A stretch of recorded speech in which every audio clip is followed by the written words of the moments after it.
Hello guys, welcome back to another Phoenix Rising video. It's been a month and I wanted to talk to you guys about WrestleMania 37.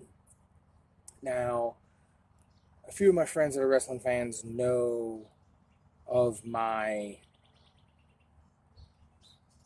issues with WrestleMania. I was very, very iffy on Mania this year just because I didn't know what the matches were going to be. I didn't know how it was going to play out with the pandemic and everything.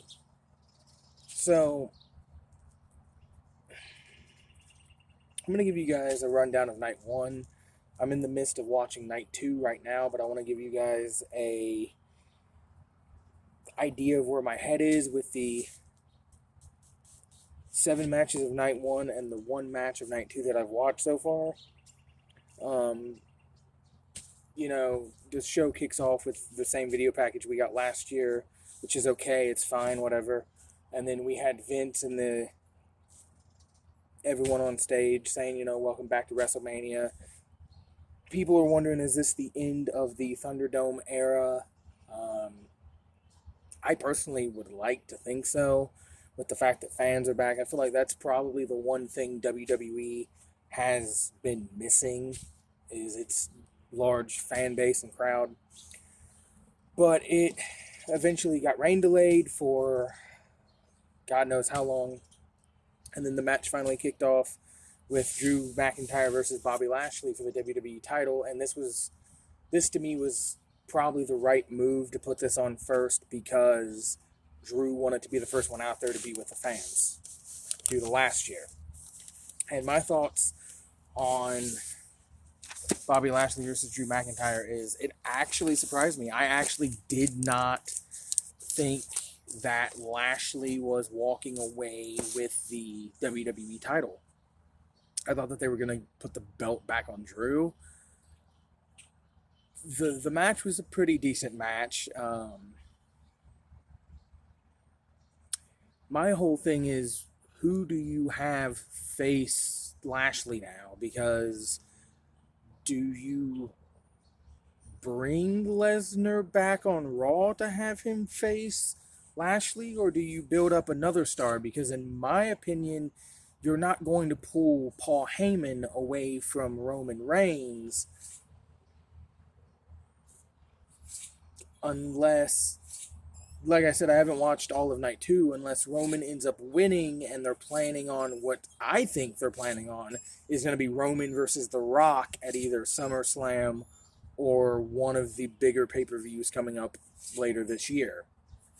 But that was a great match. I enjoyed it. I'm glad that Bobby Lashley won. I love that he's now known as the almighty WWE champion.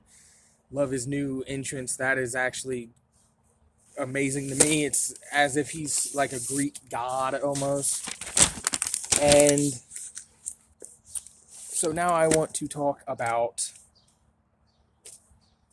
probably, so far from what I've seen, the worst match on the WrestleMania card, and that is the female tag team turmoil match.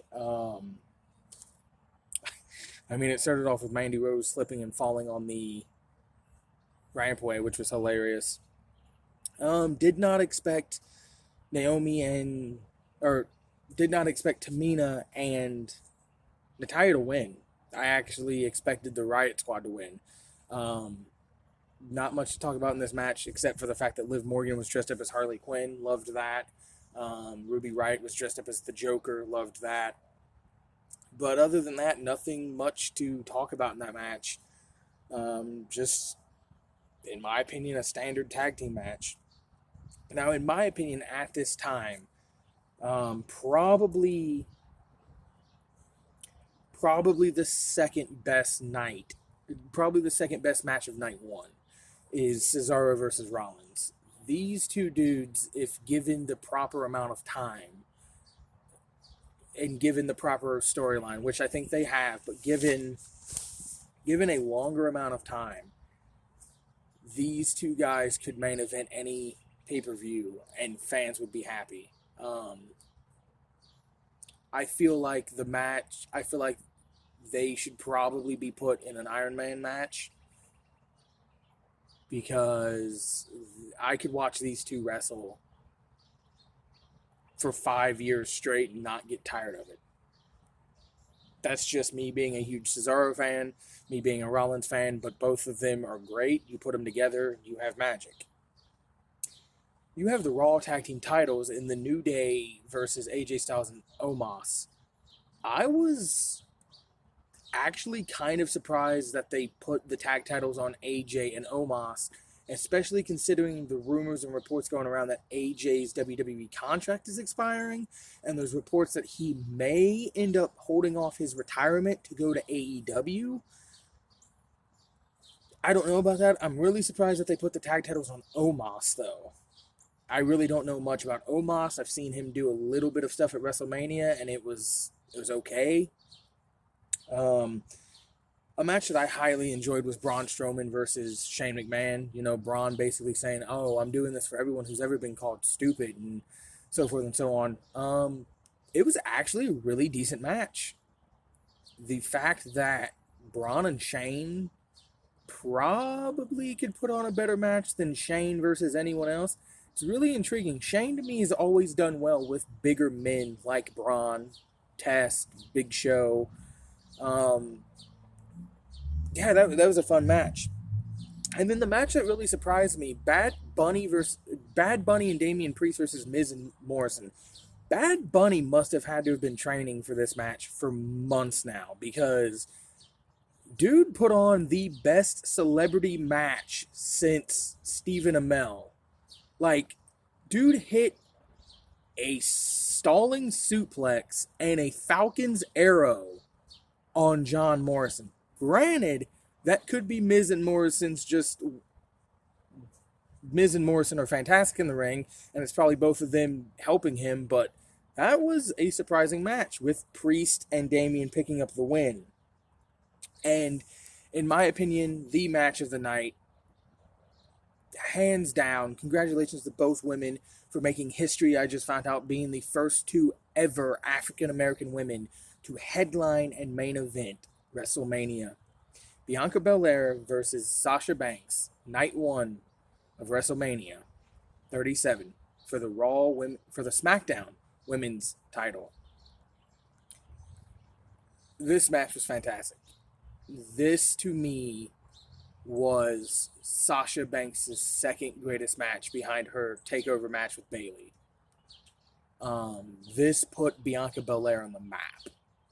And if there's going to be more matches like this to come with Bianca as champion, WWE is going to have to really think about reshaping their women's division on SmackDown, because there's not a soul alive except maybe Bayley on SmackDown. Maybe Bayley and Naomi on SmackDown that can keep up with Bianca Belair.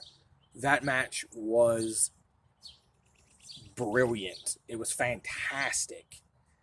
But that was my thoughts for night one of WrestleMania. But now I want to go into the first match of night two that I've seen so far.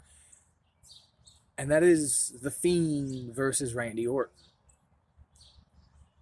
Now, everyone's been talking about, that's not The Fiend, that's Bo Dallas. Me and my friends maybe even agree that might be, there's a very low possibility now, but there's a very high possibility in my mind that that's Bo Dallas, not Bray Wyatt.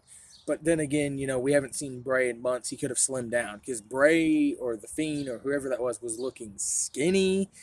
Jesus. But Randy came out in white gear, which I really liked. White, red, and black seemed to fit him. The Fiend came out in a weird, demonic Jack-in-the-Box.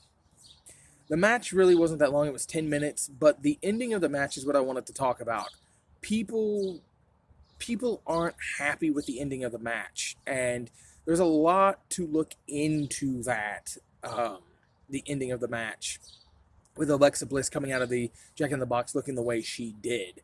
The people who are upset, in my opinion, sorry if I offend anyone, are the people that have never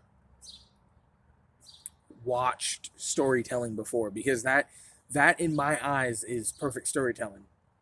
Alexa Bliss was using black magic to summon the Fiend again. Now, you could take this two ways. Black magic, and she was wearing all black. She was sitting like a certain someone. People were saying that they may pair Alexa up with Aleister Black now, and Black may be part of the Firefly Funhouse, which I wouldn't mind seeing. I'd like to see a more dark, maybe demented Aleister Black.